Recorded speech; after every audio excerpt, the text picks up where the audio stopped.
I think they are worried dito sa aming situation dito sa Canada kung kasama ba kami sa mga mapapauwi dito sa Canada.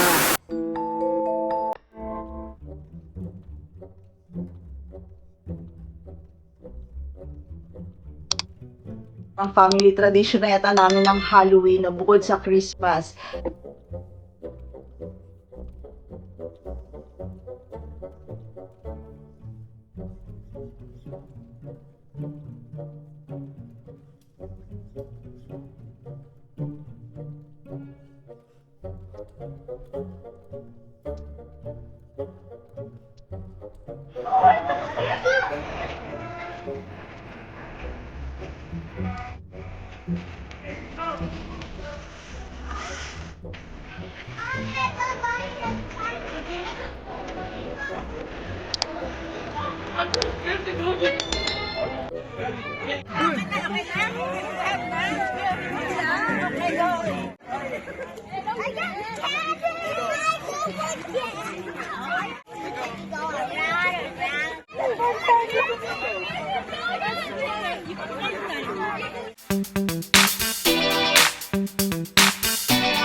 Hi guys! Welcome back to Jill in Cannes. So today nga is talagang Halloween season na ngayon at ayan, napakita ko sa inyo yung aming Halloween costumes at aming Halloween party at first time namin makagawa ng Halloween trunk. So trunk or treat.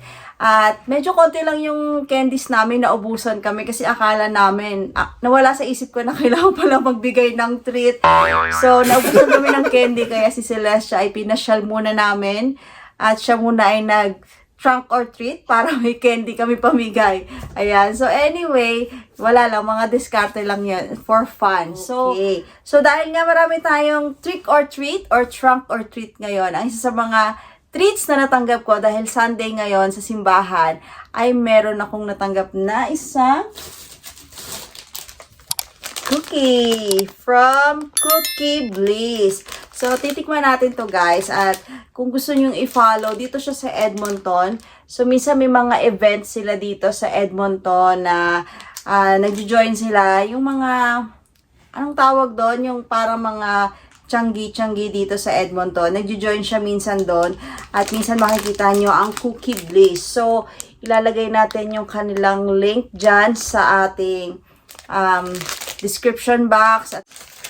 So, palagi ako nabibigyan ng Cookie Bliss ng kanilang cookie pero hindi ko dahil syempre minsan may mga bata na unang kainin bago ma-vlog. So, nawala na. Ay, ang laki oh. Ang laki ng cookie na ito. So, Oreo Monster. Perfect for Halloween, guys. So, order na kayo kung gusto nyo ng mga Halloween cookies na ganito. Yummy. Hindi siya masyadong matamis. And chewy. Moist. Hindi siya dry na cracking. So, thank you, Cookie Bliss. At isa pa guys, may natanggap ako galing sa friend ko. So yung friend ko na nandito siya, yung tinirahan ko nung bagong dating ako dito. Punta siya ng Japan. Minute niya yung sister niya na nakatira sa Australia na friend ko din. So may mga padala. Unbox natin guys. Inaabangan na dito behind the scene from Japan. Ito naman, syempre, pag galing Japan, dapat may mga gantong chocolate. Wow! Thank you naman sa aking dear friend na si Malu Hernandez.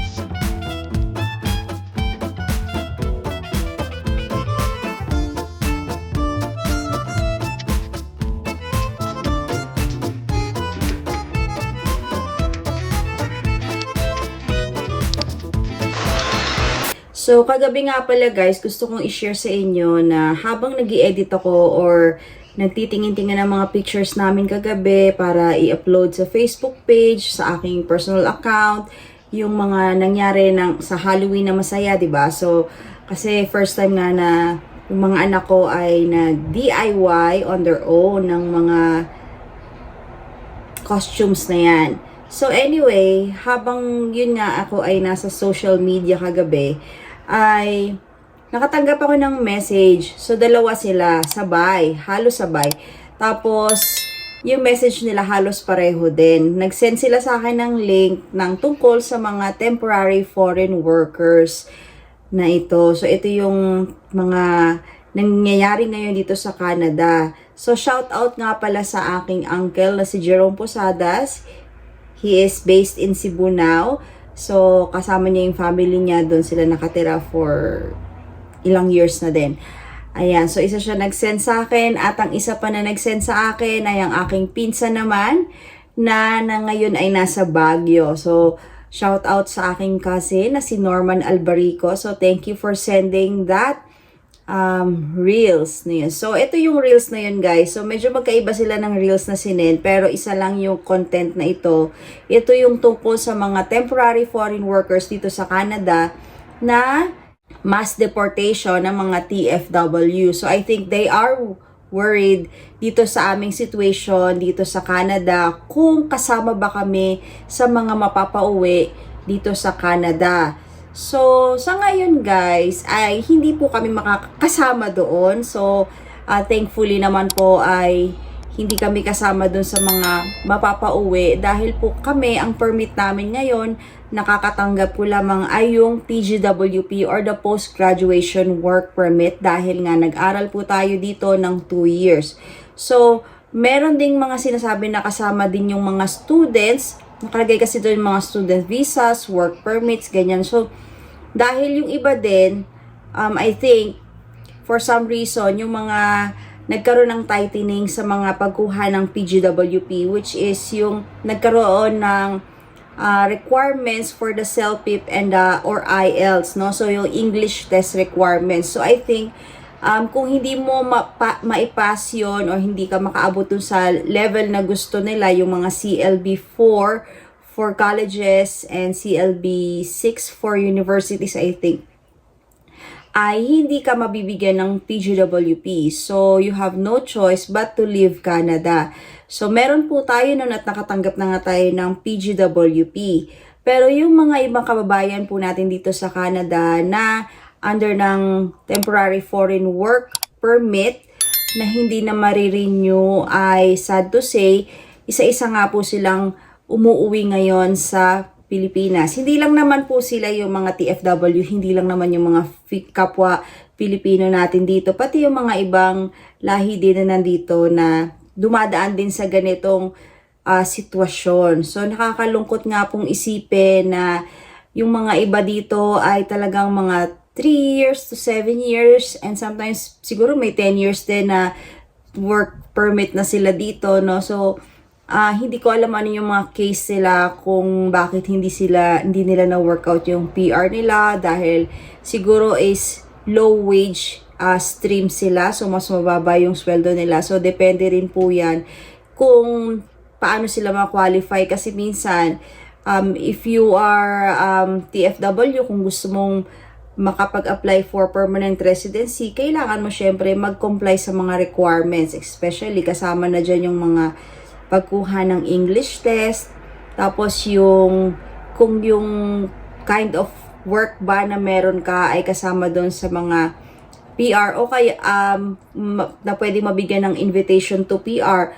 At minsan din naman, syempre dahil nga iba yung skill mo, wala doon or mahina yung chances na magkaroon ka ng invitation to apply for permanent residency. So, yun din po yung mga naging struggle nila dito siguro na kaya tumagal sila ng gantong panahon na nandin po sila sa stage na pagiging work permit for how many years.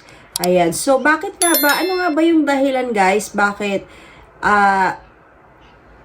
ganito ang nangyayari sa Canada? Bakit kailangan umuwi ng napakarami, bakit may mass deportation. So kung mababalikan natin yung mga especially last year na kung saan ito yung in-announce na nagkaroon nga ng immigration policy change para sa mga temporary foreign workers dito sa Canada. So that was exactly 1 year from now, 1 year ago na October 2024, in-announce po yung immigration plans nila for 2025 up to 2027 na yung target nila is babaan talaga yung mabibigyan ng temporary work permit. Ayon nga sa IRCC plans nila ay may 82,000 work permits per year na lang ang for the next 3 years ang kanilang i-renew or ibibigyan ng slots. So nabawasan talaga siya at dahil nagkaroon din ng mas mahigpit na wage rules. So ibig sabihin kung low wage, nasa low wage stream ka ay mahihirapan ka talaga mabigyan ng panibagong work permit kung magre-renew kayo. Pero kung kayo ay nasa high skilled at pasok kayo doon ay syempre mas mataas yung chances nyo na ma-renew ang inyong work permit. At limitado na ang low wage stream sa ilang mga lugar. So, especially sa mga lugar na may mga mataas yung mga unemployment rates, talagang babawasan po nila yung pagbibigay ng mga work permit para mabigyan nga ng opportunity yung mga, especially yung mga local dito sa Canada, na sila muna yung mabigyan ng opportunity para sa ganitong trabaho. Sabihin nito, talagang hindi na ganun kadali mag-renew o bumalik sa parehong trabaho kung ikaw po ay isang TFW. Isa din sa mga dahilan guys is yung may mga employers, meron silang mga non-compliance at panganib sa mga work permit. So, ibig sabihin dito guys, yung mga employers, minsan hindi sila sumusunod or hindi sila nagko-comply sa mga working conditions or safety conditions ng kanilang mga empleyado. Kung kaya't sila din ay natatanggalan or napaparusahan sila guys, no? At yung mga manggagawa na nasa ilalim ng ganitong employers ay maaaring maapektuhan o sa buong permit status nila. So, naapektuhan din yun guys kapag kayong employer nyo ay hindi nagko-comply sa mga rules ng IRCC. At isa pa guys, no, yung bukod dito, yung iba pang policy changes na nakaka-affect din is like yung mga spouses, yung mga dependents na hindi rin pwede silang makapag-work. Example, kung dumating kayo dito sa Canada tapos international student kayo pero hindi kayo nagmamasteral, so the spouse is not given the opportunity or the privilege ng magkakaroon ng work permit. And ganun din, isa sa dahilan pa is yung mga mga dependents, especially for me, I have 18 and 19 years old, hindi na po sila allowed ngayon na mag-work kahit na dependent ko po sila as international student yung parent nila. So dati, kapag ang isang temporary foreign worker or may work permit yung parent or student permit yung parent, tapos nasa ganong age na yung working age na yung anak nila, kasi pwede dito mag-start ng work ng 16 or 14, pwede nang mag-start mag-work. So, ngayon, hindi sila pwedeng mag-work. So, yan yung mga dahilan. Kung meron ba kayong mga ibang dahilan, bakit hindi nare-renew yung mga temporary foreign workers ngayon, ay please comment down below ano-ano yung mga iba pang dahilan kung hindi ko na-mention. At, ayun, kung may mga kakilala kayo ng mga TFW na pauwi na, ano yung mga plano kaya nila, syempre, i-help din natin sila, hindi lang financially, but also emotionally. Syempre, mahirap po yung mga pagbabagong pinagdadaanan nila. Hindi lang sila nag-invest ng kanilang time dito, but yung yung life nila talagang nandito na for how many years. So, malaking adjustment to for their family, at especially doon sa mismong TFW na So, kailangan guys, habang nandito tayo sa Canada, lagi tayong maging updated sa mga kaganapan, sa kung ano yung status na natin dito. Lagi tayong mag-check ng updates ng IRCC para alam natin kung ano yung gagawin natin. Pwede rin tayo magpa-consult sa mga immigration consultants. At higit sa lahat, lagi tayong magkakaroon ng plan A, plan B, at kung plan B, uuwi ng Philippines, ano yung gagawin natin. So, bigyan natin ng malawak na pag-iisip, pag-uunawa din sa ating mga TFW. So, tulungan natin sila, ano kaya pwede nilang gawin? Mag-freelancing ba sila sa kanilang trabaho? Magtatayo ba sila ng business? O lilipat ba sila ng ibang bansa? So, yun yung mga options na pwede. Or kung nasa Philippines, ano yung mga naipundar nila na pwede nilang maging part of their investment din sa kanilang next venture. So, hindi man pagtatapos man ito, pero syempre katulad nga ng fall ngayon, na fall season, napaisip ako na ang fall ay taglagas, no? So, nalalagas nga ang mga dahon, pero hindi naman doon nagtatapos dahil after nun, sisibol naman ulit sila. So, ganun din guys yung mga buhay natin, especially yung mga TFW, no? So, kung sa tingin man natin na nalagas tayo dito sa Canada, meron pa ring opportunities na darating sa atin, meron pa rin tayong hope, meron pa rin tayong panibagong haharapin. So, hindi man ito magiging madali, pero I'm sure na magiging maayos din ang lahat. So, hindi man ito agad-agad, but it would take time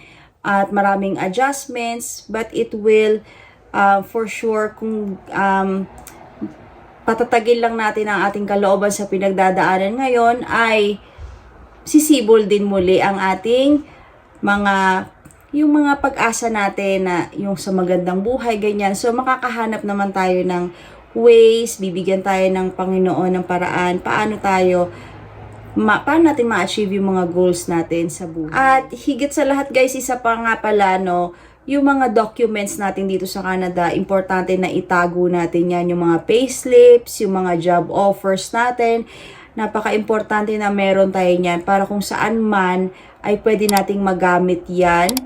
Especially kung nagkaroon ng paghahanap dito ng mga documents para i-prove yung ating stay. Mamaya biglang mag-open sila. Who knows? Hindi natin alam kung ano nasa isip nila. Kasi yung 3-year plan. So after the 3-year plan, kung plano ba natin bumalik sa Canada, at least we have those documents. So wag natin pong ibabaliwalain yung mga documents na yan. Napaka-importante po yan.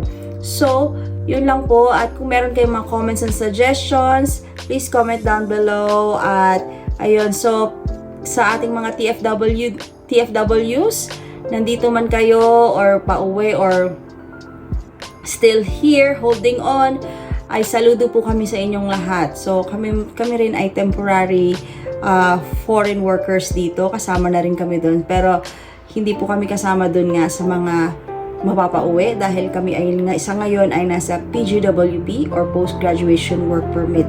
At yun lang po, at maraming salamat sa inyong panonood. See you in my next vlog. Bye. 49. Anne. 49. 56. Oui, Anne. 56.